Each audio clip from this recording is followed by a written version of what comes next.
you ain't know what that was? Oh, that doo-doo, baby. What's going on, Edward? Oh my gosh, Edward's in the chat. Oh my gosh, what's up, Edward? What's up, man? Yeah, hey, how are you all doing? Yeah, so what you got? All right.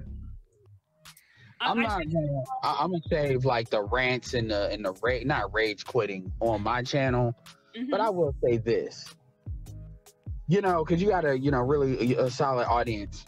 The thing that really disappoints me about this conversation, not the conversation we're having now, but I'm talking about the general conversation around it, is, first of all, it's really nobody's business what black men are doing.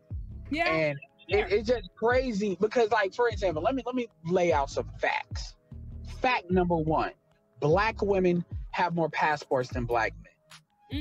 Fact number two, that's true. Okay. Black women travel more than black men. That's true. I won't say this is a fact, but this is a very strong opinion, and I dare somebody prove that I'm lying. Black women sex tour a lot more than black men. And to put evidence, I'm not even gonna put like girls trip. Motherfuckers, right? They do. And I was gonna say girls trip, and Stella got a groove back. He's gonna say it.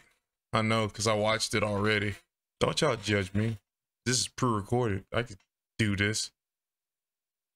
Or how Stella got her groove back. I'm not gonna put that on table because that's entertainment.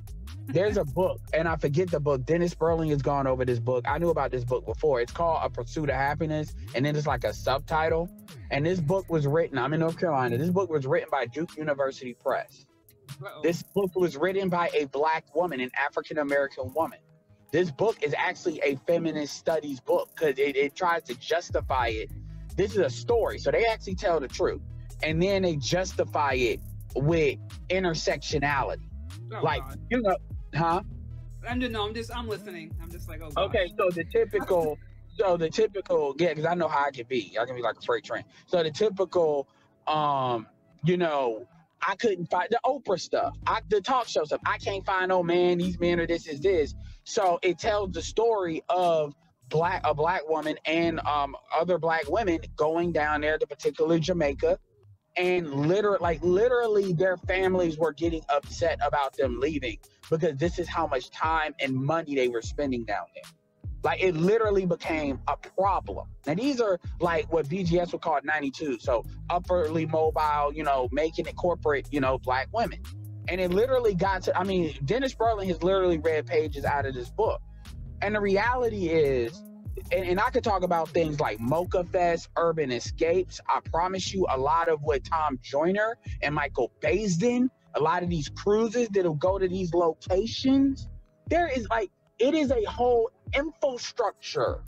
And see, the thing about it is, one of the ways that I'm going to defend Passport Bros is, it's like, you know what? I'm about to snitch. I'm about to tell everybody's being told on. Like, at this point.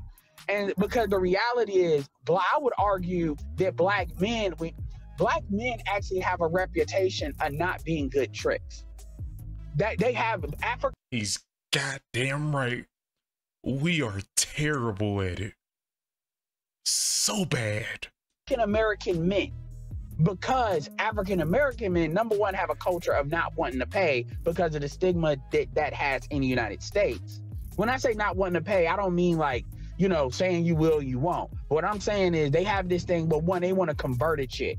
Like, turn the chick from paying to, not paying. I'll just hang with me and just hang with me, right?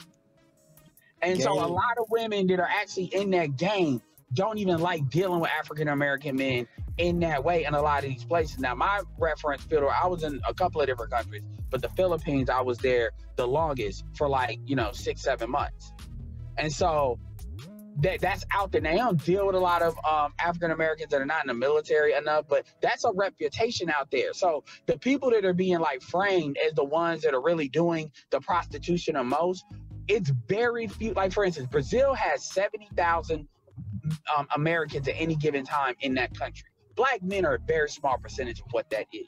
You know where black people are? Accra, Ghana, which is where we're most represented. So my point is, to land the plane, And by the way, everybody having this conversation, like the people that can actually speak on it, like your pro-blacks and stuff like that, they know what I'm saying is true. They're actively leaving this information out because in the eyes of everybody, they see this as a direct attack and a direct threat to the black community. They see this more as a threat to black community and white supremacy. Because if you create a domino effect where the men start leaving, this is where Austin is a problem. Austin is a 23-year-old young man that if you look at him, most black women and most black men would say, do you think that guy could get women in the United States? Most people looking at that picture would probably answer yes. And so for him to travel, it completely knocks out this idea of what people are saying. So the purpose of them saying that black men are weak, they can't get women here, you know, all the stuff that they say about passport bros, right? That's actually not for passport bros to stop being passport bros. That's for black men that don't know to be what they call it, you know, imprinted with what these guys are. Say, no, I don't want to be a part of that. I don't want to even travel because I don't want to be labeled this, that, and the third by my community. It's actually really insidious what they're doing when you really understand it. And so they're trying to make it so future younger dudes. That nigga is right. He got a boy giving y'all the business right now. Let's keep going. Remember, Austin's 23, so to a 16-year-old, 17-year-old, which, by the way, I'm 36. I'm not speaking to those folks because I'm older, but somebody like Austin could, like 18, 19. They're trying to set the template so nobody else does it because they don't want a domino effect. They don't want passport bros to be like how the stepdaddy situation is, where in the 2000s and the 90s, whole bunch of stepdaddies. Now, no. Remember the black church? Once upon a time, there was black men in the black church. Now, no. They do not want that to be with the upperly mobile black men. Because at that point, who else is going to spend money on? I mean, you say it yourself on this channel. Who else is going to spend money on black women if black men don't do it outside of the government? I'll land it there. That's a lot.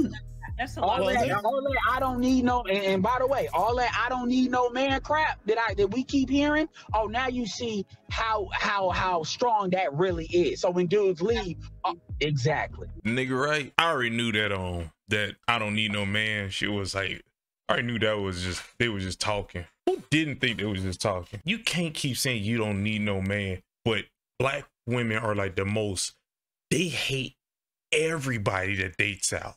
Except for themselves, of course. They're the strongest verbal assholes to people when people are dating out. So now they're like, oh, I don't need no man. Nigga, same boy got like a black mama nose.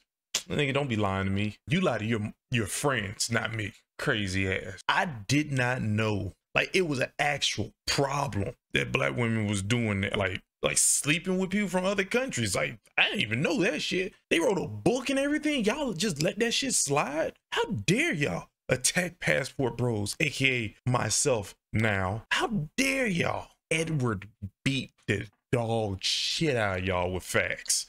Damn. Oh,